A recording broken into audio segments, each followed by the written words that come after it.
So we've got the wastegate off on the purple Miata, and we're trying to line up this wastegate bracket, and it only lines up kind of one way here. So the biggest issue that we had with this is that the wastegate hits the hood, and so it looks like someone's already drilled these holes out here. So this is not something that we did, and we can get 2 out of 3 of the holes to line up, but I don't think that still gives us hood clearance. It just gets us to mount it. So we're gonna have to figure out what to do about that. In other news though, the oil drain line got shortened just a little bit, and it's given us a little bit more of an angle here to drain better. So we shortened the hose down probably about 2 inches off of it to get it to do this number here, and I think this is okay. I would much rather change the fittings themselves to get it away from here, but I think working with what we've got, this works out okay. Alrighty, so we got the coils wired up here. We retained the factory connector, this 3-pin connector down here, and then we just grounded everything to there's a bolt on the back of the head that everything is grounded to now.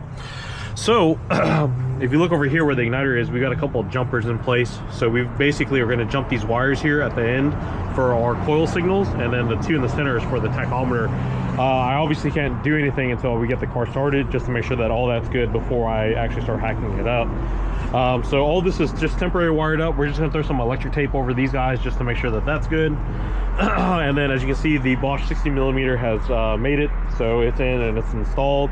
And Jeremiah will come in and start wrapping up the intercooler piping tomorrow. So this looks a little bit on the tall side. I think it's good. We're gonna throw a little bit of grease on this. We're gonna throw a little grease on this, and that way if the hood does touch, it'll transfer over. The grease will transfer over to the hood, and then we can try to caulk it. But this seemed like the most consistent way. We had it flipped around over one, and it was like really close to the timing belt, and then if we went down any further, we were kind of worried that it was going to get into the way of this stuff. But you know, that's easily changeable. So for now, we just got the coils wired up, and once we can figure out what to do about a pedal position sensor, aka a gas pedal, then we should be able to get this situated. So we actually got a lot of stuff done today.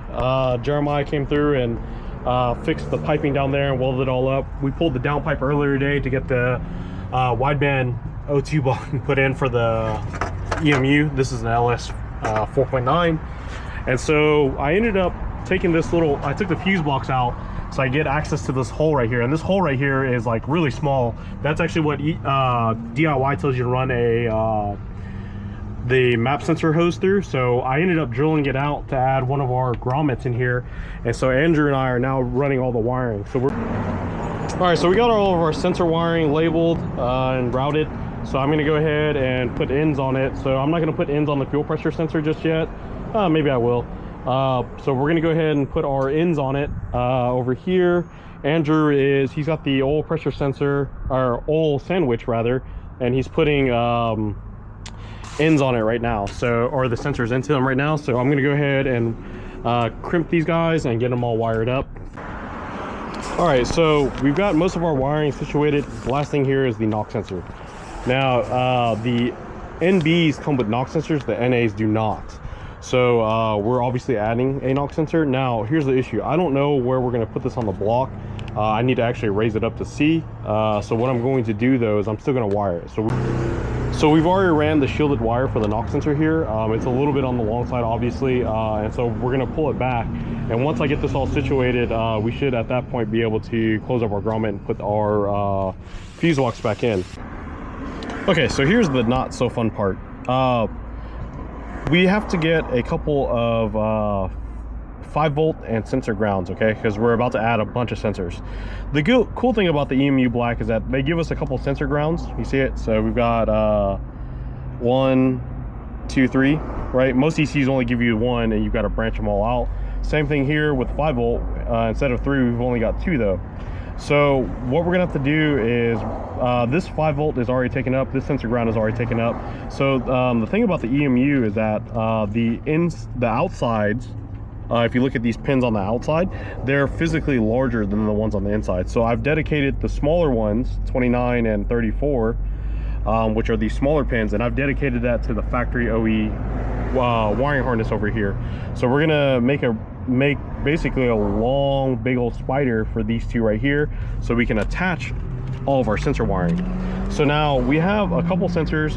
So right off the jump, drive-by-wire takes up 4. There's 2 pedal positions and 2 throttle positions, so that's already 4. Then we've got the fuel pressure, oil pressure, knock sensor, and something else that I'm missing off the top of my head. And so those are all additional sensors that do not have a specific spot for them. And so we've got to make, like I said, we've just got to spider these out, these 2 pins out into multiple, so we can have multiple connections going to them. So I might have gone a little bit overboard, but it is what it is. So I purposely chose green and orange. Just generally for me anyways, like green and orange always kind of signifies like power and ground. So I've always kind of, I don't know why, but that's how kind of like how my brain works. But because we've got so many red wires here, and I don't want anyone to get confused, so I figured if they trace it back to a different color, you know, whoever has to work on this down the line, they would trace it back to a different color, and then it would kind of hopefully click to them. So what I'm actually going to work on after I get these installed is actually not these sensor wires. I'm actually going to start tackling the wideband and flex fuel stuff, because those are all dedicated, and they actually really need to be shortened quite a bit. Once I get that working, I'm basically going to go down the line of things that are more difficult to simple, just to make it easier on my brain. Alrighty, so if you're starting to feel overwhelmed, don't feel bad, because I am feeling overwhelmed as well too. So I had to add some wires to power ground here, so I had to cut it and add a crimp. And so these are our 2 power ground wires, and then 12 volt constant I had pre-wired already, but I tapped it all in, so this is good. I omitted there was a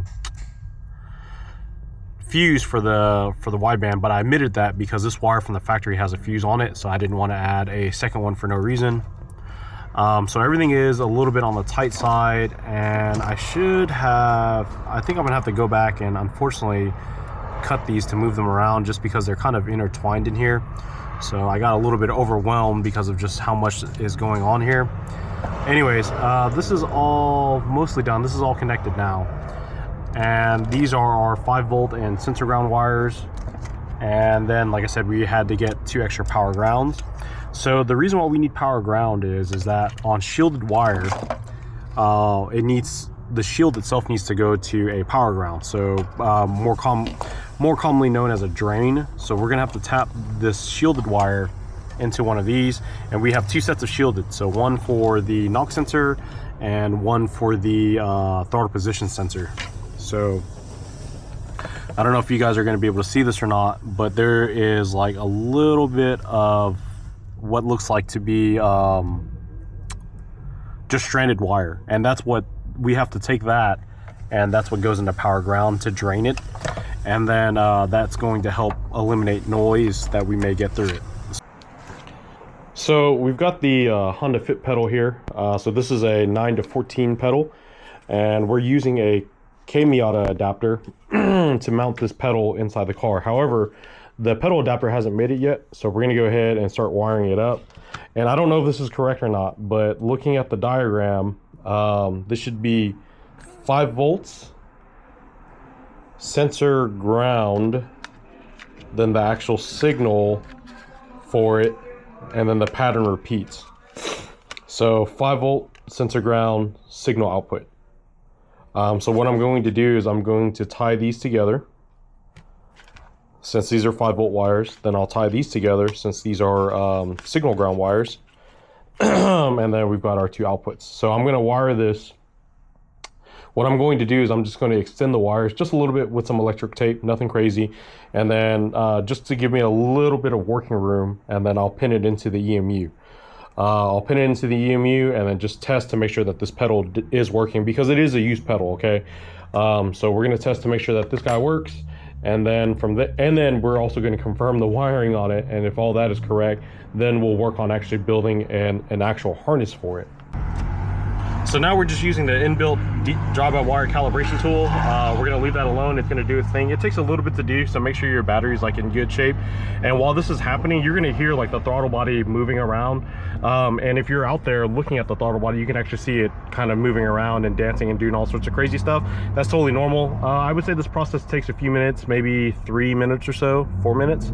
And then we'll get that wrapped up, and then we'll calibrate the actual pedal position sensor, and then set up a table to get drive-by-wire working.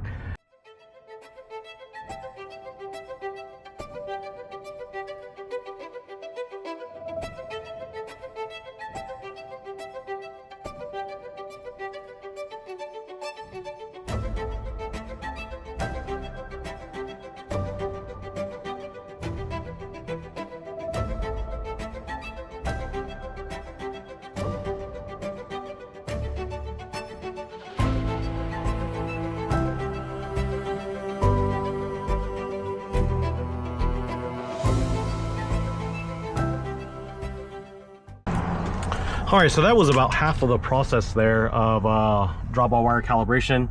And so it's, as you can see, it's finished here. And so we still have a little bit of setup to do, but it should work at this point, I think. So I'm gonna see, let me see here. We'll have to check a couple things here just to make sure that it is in fact working. Couple settings that need to be made. So the calibration is only one part of it, but like I said, that stuff is done. So we're gonna do some playing around here to get this all working like it's supposed to.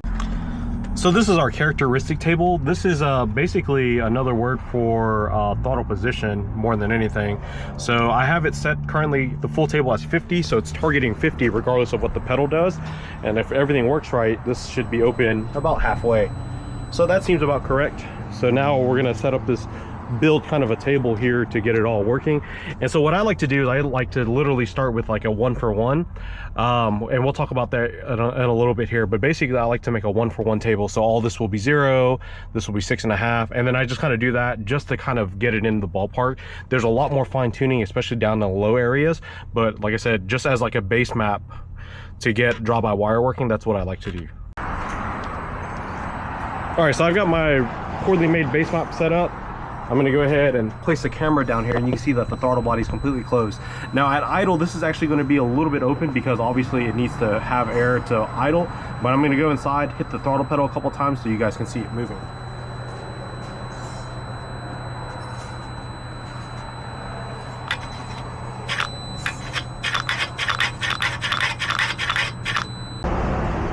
All right, well, we had it running, but the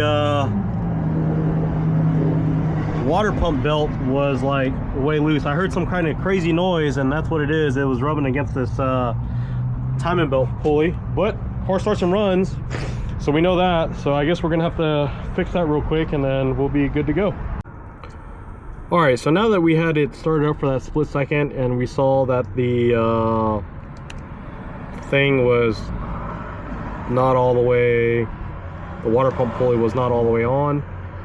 We had it running long enough though for me to at least check to see how our oil pressure and fuel pressure look. So I'm going to go ahead and pull up these gauges really quick here. So for the split second that it was running, looks like 1,000 RPMs or so. We've got 2.6 bar and then 4 bar for oil pressure. So this seems a little bit on the low side though. I think it should be about 3 bar. And I'm pretty sure that we have 10 bar sensors. So I'm gonna have to look at what we build them for, but I'm pretty sure they're 10 bar sensors, and that's what that's set up at. But potentially too is that it probably just didn't run long enough. So you know, once it started making noise, I went ahead and shut it off. And then the next thing I need to check as well is going to be flex fuel to see, and we've got flex fuel content.